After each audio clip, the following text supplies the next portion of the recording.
Thanks for joining us for another edition of The Small Business Show with Shyann Malone, exclusively on ASBN.com. Hi, everyone. I'm Shyann Malone. Joining us now is the CEO of Beamably. She's a speaker and an author, Robyn L. Garrett. Welcome, Robyn. Glad to have you on the show this morning. Today, we're here to discuss Robyn's newest book, Happy at Work: How to Create a Happy, Engaging Workplace for Today's and Tomorrow's Workforce. Okay, that is one that a lot of people work so hard to try to figure out, Robyn. But you were giving leaders different strategies, right, to create a happy workplace, a happy work environment. You've also been featured on NPR, The Hill, The Wall Street Journal, so you may know a little bit of what you're talking about here. Thanks so much for being with us, Robyn. Talk to us, let's start with your background and your journey. So I have been in leadership and management since I was 22 years old.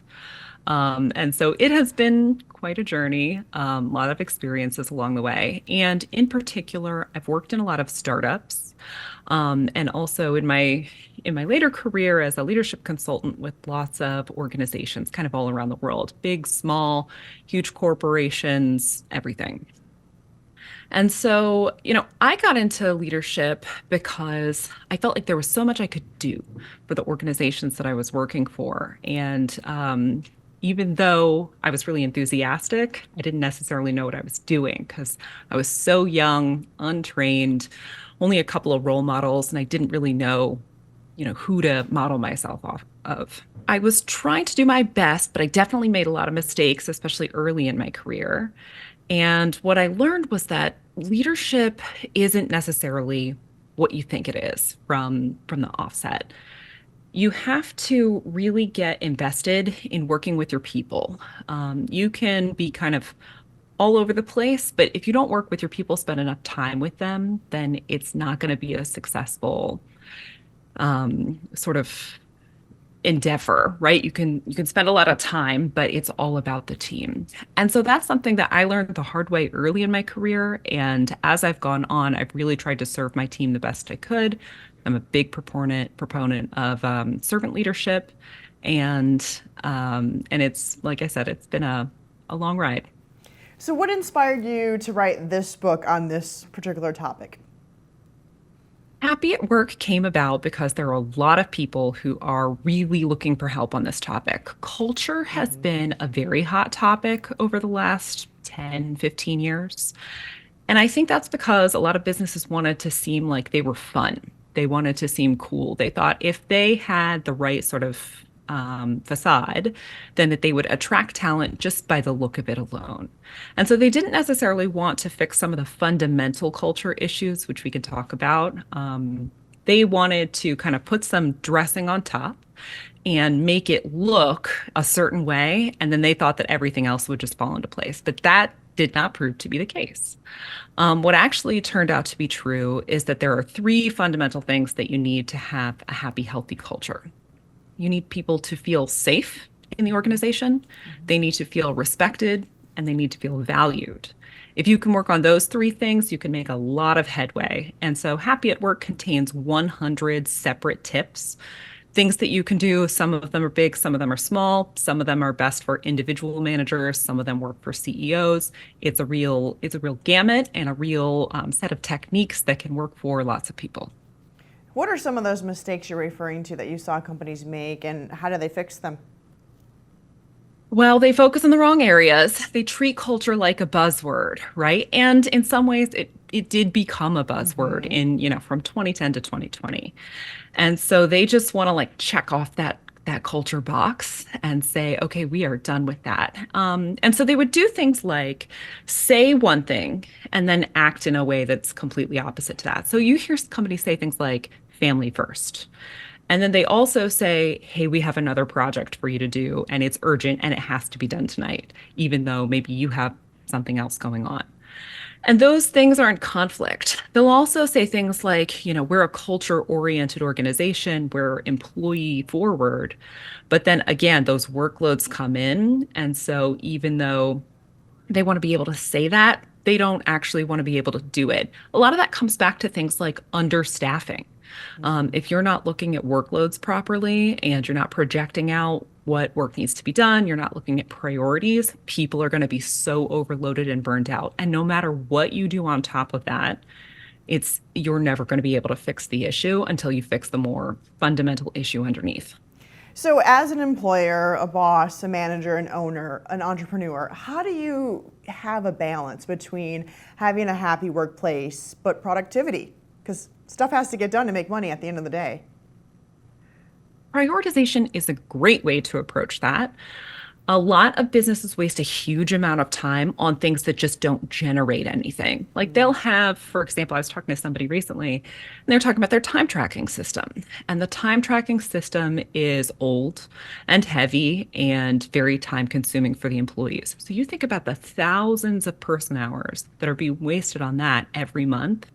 Things like that are pulling away from your business. You've got people investing that time because you've told them that they have to. This is one of your responsibilities to work here. And you are essentially then shooting yourself in the foot because you're not then having them allocate the time that they do have, which is just the most precious resource, to work that really matters. In your book, your intention when you wrote it, did you have more the employer in mind or an employee or both? That is a great question. For me, it is definitely both. So I work in leadership. I'm a leadership consultant. I work with executives, organizations, CEOs. However, my priority is the people that work within the organizations. So a lot of times I'll get questions and it'll be from individual contributors, what's wrong with my business? And that's not the thing that I do is I work with the leaders of those businesses to kind of reshape, restructure, reform. And, everybody has the opportunity to make a difference within their culture. A culture is made up of people. So each person that you interact with, what they bring to the table, that eventually constitutes the culture. But the higher up in the organization, the more influence you have, the broader your impact can be. And so the book contains techniques. It's for aspiring managers all the way up to CEOs and board members, what they can do for their organization. What advice would you give just in general, right? If you're someone who's watching, you're an entrepreneur, an owner, and they want to do something almost immediately to improve their workplace, they just don't know where to start. What do you recommend? So I would start with kind of some basics. Start with workloads, start with compensation. Those are two key areas. Again, if you haven't gotten them right, you're going to have significant struggles. Now, again, so you've given the example, right? You're talking about a CEO, a business owner, somebody who's really there in a position of power. And they do have the ability to influence or make decisions about workloads and priorities and compensation. Not everybody always has that privilege. If you're a first line manager, sometimes that's not the case. And you're going to have to go to bat with HR and all the levels and say, hey, the compensation with this particular level or position hasn't kept track with the market. And so we have a serious issue here.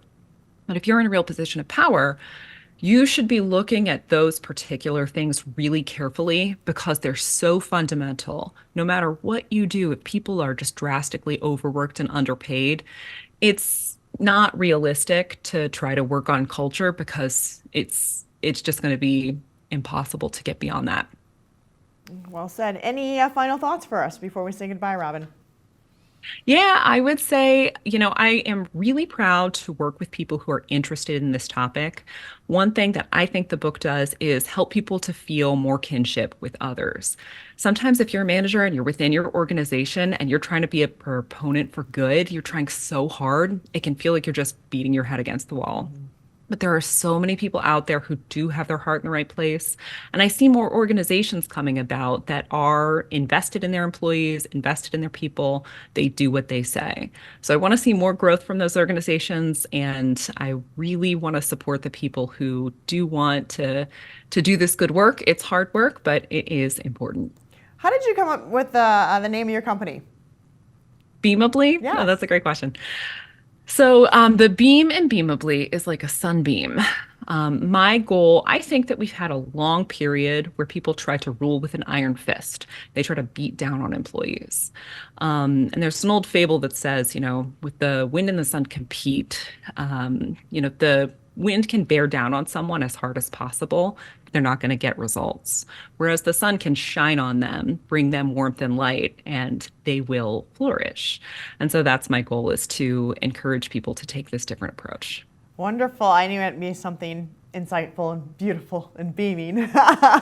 Robyn L. Garrett, CEO of Beamably, speaker and author. Thanks so much for your time today, and thank all of you for watching. Thank you. Thanks for joining us for another edition of The Small Business Show with Shyann Malone, exclusively on ASBN.com.